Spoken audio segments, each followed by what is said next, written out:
ദേശീയപാതയുടെ ഉദ്ഘാടനത്തിന് മുഖ്യമന്ത്രി ക്ഷണിച്ചിട്ടുണ്ട്, മരുമകനെ ക്ഷണിക്കണമെന്ന് എവിടെയെങ്കിലും എഴുതി വെച്ചിട്ടുണ്ടോ എന്ന് പറഞ്ഞ് പരിഹസിച്ച കേരളത്തിലെ BJPയുടെ അധ്യക്ഷനായിട്ടുള്ള രാജീവ് ചന്ദ്രശേഖരന്റെ ഒരു പ്രസ്താവനയാണത്.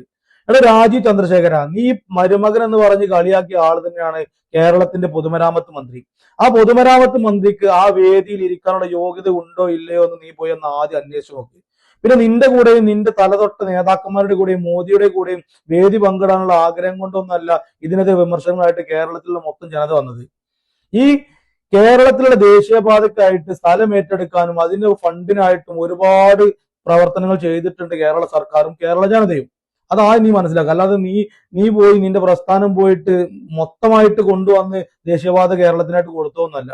പിന്നെ ഇതൊക്കെ ചോദിക്കാൻ നീ ആരാണ് അതൊക്കെ ചോദിക്കാൻ? അത് ആദ്യം ചോദിക്കട്ടെ. രാജീവ് ചന്ദ്രശേഖരൻ അതൊക്കെ ചോദിക്കാനുള്ള അർഹത എന്താണ്? നീ എന്ത് സർക്കാരിന്റെ ഭാഗമാണോ? ഈ റോഡിനായിട്ട് നീ നിന്റെ തറവാട്ടിൽ നിന്ന് എന്ത് എടുത്ത് കൊടുത്തിട്ടുണ്ടോ? പിന്നെ ആരാന്റെ കൊച്ചിന് തന്തയാകുക എന്നുള്ളത് നിന്റെ പാർട്ടിയുടെ ഒരു സിസ്റ്റമാണ്.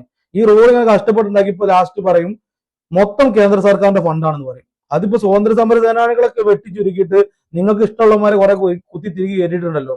അതായത് ഗാന്ധിജിയെ ഒഴിവാക്കും, ഇനി ഭഗത് സിംഗിനെ ഒഴിവാക്കും, സുഭാഷ് ചന്ദ്രബോസിനെ ഒഴിവാക്കും. പിന്നെ കയറ്റാൻ പോകുന്നവരാ അന്ന് വള്ളി കളസം ഇട്ട് കാക്കി ട്രോസറും ഇട്ട് ദണ്ടും പിടിച്ച് ഗോമൂത്രം കുടിച്ച് അങ്ങോട്ടും ഇങ്ങോട്ടും അടിമയായിട്ട് നടന്നിട്ട് ഷൂ നക്കിയന്മാരെയൊക്കെ ഇപ്പോ ഇനി സ്വാതന്ത്ര്യ സമര സേനാനികളാക്കുന്ന കാലഘട്ടത്തിലൂടെ നമ്മൾ പോയിക്കൊണ്ടിരിക്കുന്നത്. അപ്പൊ ആരാന്റെ കുഞ്ഞിനെ തന്തയാകുക എന്നുള്ളത് നിങ്ങളുടെ ഒരു സിസ്റ്റമാണ്. അപ്പൊ ഇതിന്റെ ക്രെഡിറ്റ് വേണമെങ്കിൽ മൊത്തം നിങ്ങൾ എടുത്തോ. ആ ഉത്തരേന്ത്യയിലേക്ക് പോയി പറഞ്ഞു കേരളത്തിൽ റോഡ് ഉണ്ടാക്കി മൊത്തം ഞങ്ങളെ സ്ഥലം ഏറ്റെടുത്തൊക്കെ ഞങ്ങളാണ്. പക്ഷെ കേരളത്തിലുള്ള ജനങ്ങളോട് അതും പറഞ്ഞു വരരുത്. ചാണകം തിന്ന് ശീലിച്ച നിങ്ങളുടെ ആ നശിച്ച നാവ് കൊണ്ട് എന്ത് പറഞ്ഞാലും ഇവിടെ ഏൽക്കൂല. 140 MLA-മാരിൽ 0-ലാണ് ഇന്നും BJPയുടെ സ്ഥാനം.